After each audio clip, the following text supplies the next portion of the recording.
Hi, authors வீடியோவில் இன்றைக்கி நம்ம பூமி தன்னைத்தானே சுற்றிக்கிறதுக்கு 24 மணி நேரம் ஆகுதுன்னு அறிஞ்சிருக்கிறோம். இது எப்போவும் ஒரே போல் தான் இருக்குமா, இதில் மாற்றம் இருக்குமா அப்படிங்கிறத பற்றி இன்றைக்கி தெரிஞ்சுக்க போகிறோம். பூமியானது தன்னைத்தானே ஒரு தடவை ஒரு ரொட்டேஷன் பண்ணி முடிக்கிறதுக்கு 24 மணி நேரம் ஆகுது. இதைத்தான் நாம் ஒரு நாள் அப்படின்னு கணக்கெடுக்கிறோம். இந்த வருஷம், அதாவது 2025 வருஷம் ஜூலை மாதம் 9ஆம் தேதி வழக்கத்தை விட 1.38 மில்லி வினாடிகள் வேகமாக பூமி சுழன்றுள்ளது. அதாவது 24 மணி நேரம் வர்றதுக்கு முன்னாடியே பூமி தன்னோட ஒரு சுழற்சியை முடித்து விட்டது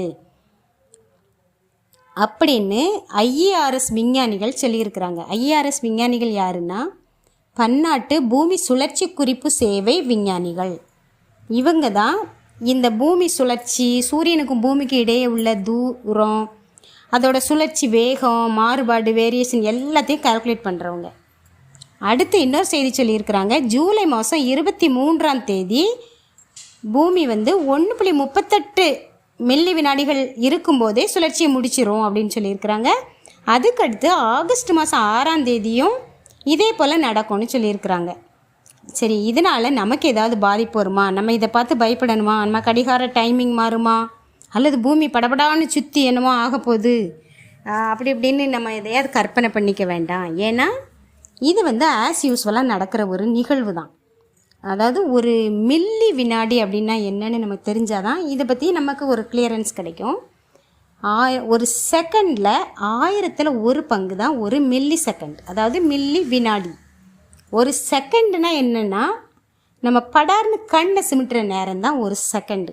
இந்த ஒரு செகண்டில் 1000ல் ஒரு பங்கு தான் மில்லி செகண்ட். அப்போ ரொம்ப மிக மிக மிக சின்ன டைமிங் தான். மொத்தம் ஒரு செகண்டு, அதுலேயே 1.14 மில்லி செகண்ட் மட்டும்தான் இது டைம் இருக்கும்போது பூமி தன்னோட ஒரு சுழற்சியை முடிச்சிருக்குது. ரொம்ப மிகச்சிறிய அளவு. அதுக்குள்ளே நம்ம பூமி வேகமாக சுற்ற ஆரம்பிச்சிட்டு போல், கிருகிருன்னு சுற்ற ஆரம்பிச்சிட்டு போல் அப்படி இப்படின்னுலாம் நியூஸ் போடுறாங்க. அப்படிலாம் நம்ம பயப்பட வேண்டாம்.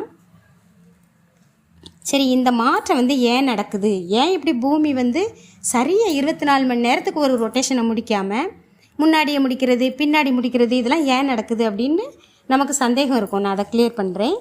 பூமி சூரியனை வட்டப்பாதையில் சுற்றி வரலை, நீள்வட்ட பாதையில் சுற்றி வருது. நீள்வட்ட பாதையில் சுற்றி வர்றதுனால என்ன நடக்கும் அப்படின்னா, அதாவது ஒரு சில மாதங்களில் பூமி சூரியனுக்கு கொஞ்சம் பக்கத்தில் இருக்கும், ஒரு சில மாதங்களில் பூமி சூரியனை விட்டு கொஞ்சம் தொலைவில் இருக்கும். ஏன்னா பூமி தன்னைத்தானே சுற்றிக்கிட்டு சூரியனையும் ஒரு சுற்று சுற்றுது.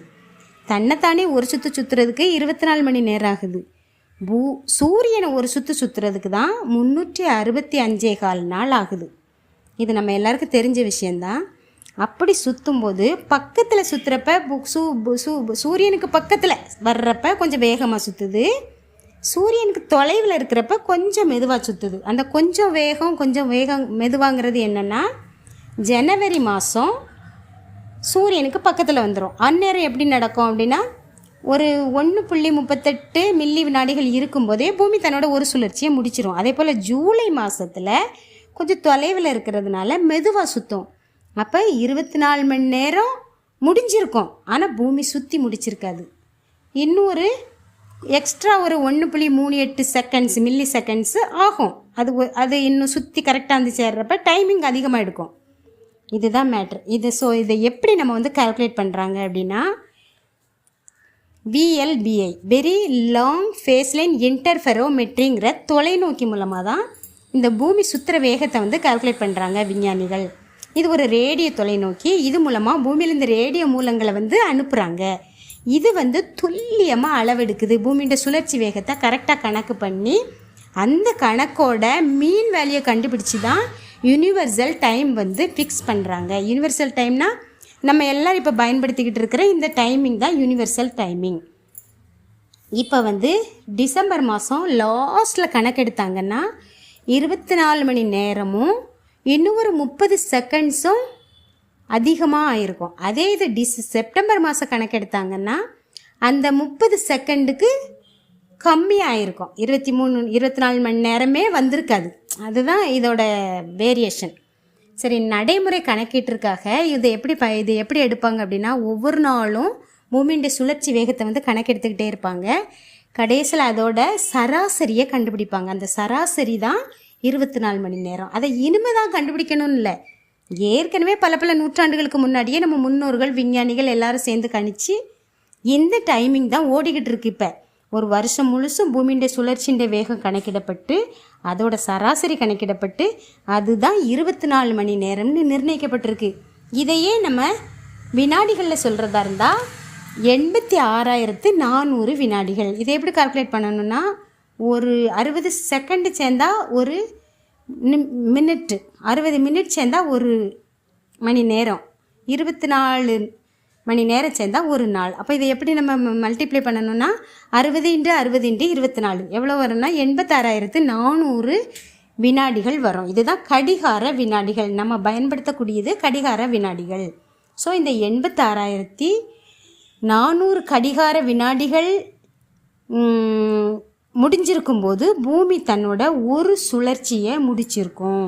கூடுதலாக குறைவாக முடிக்குது அப்படின்னு சொல்கிறாங்க இல்லையா, அது எப்படின்னா இந்த 86,400வது வினாடி வர்றதுக்கு கொஞ்சம் முன்னாடியே பூமி சுற்றி முடிச்சிருச்சு அப்படின்னு அர்த்தம்.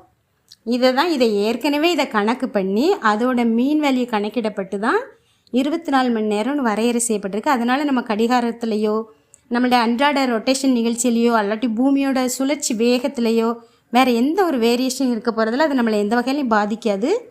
இது ஏற்கனவே கால்குலேட் பண்ணது. அதை அந்தந்த மாதம் அந்தந்த டைமிங் வரும்போது எப்பப்பெல்லாம் அது வேகமாக சொல்லலுது, அதை கரெக்டாக அக்யூரேட்டான நாளில் கரெக்டாக அது வேகமாக சொல்லலாது. நியரஸ்ட் அந்த செப்டம்பர் மாதத்தில் இப்போ என்ன நடக்குது, ஜூலை மாதம். இந்த ஜூலை மாதத்தில் ஒரு 4ஆம் தேதி மேலே 30க்குள்ளே நடக்கலாம், அந்த மாதிரி இருக்கும். அதே போல் அதை அவங்க அதை கரெக்டாக எந்த நாளில் அந்த சுழற்சியோட வேகம் அதிகமாக இருக்குதுங்கிறத விஞ்ஞானிகள் கரெக்டாக எடுத்து போடுவாங்க. நம்ம அதை பற்றிலாம் பயப்பட தேவையே இல்லை. இவ்வளோ தான் நம்ம தெரிஞ்சிக்க வேண்டியது. தேங்க்யூ.